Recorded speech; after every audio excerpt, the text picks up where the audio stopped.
நெருப்பின் புதல்வன் யாரு, போதி மரத்தின் அறிஞன் யாரு, சாதி ஒழிப்பின் தலைவன் யாரு, சமத்துவத்தின் தந்தை யாரு, பிறப்பு வளர்ப்பில் பேதங்களை உடைச்சதாரு, ஒரு பிரளயமாய் எழுந்து வந்த அம்பேத்கர். புரட்சி நெருப்பின் புதல்வன் யாரு, போதி மரத்தின் அறிஞன் யாரு, சாதி ஒழிப்பின் தலைவன் யாரு, சமத்துவத்தின் தந்தை யாரு.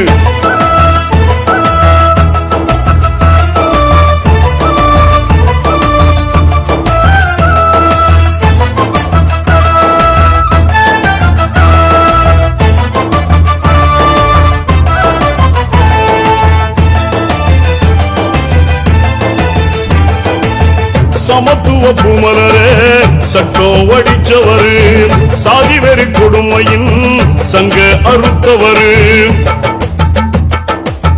சமத்துவ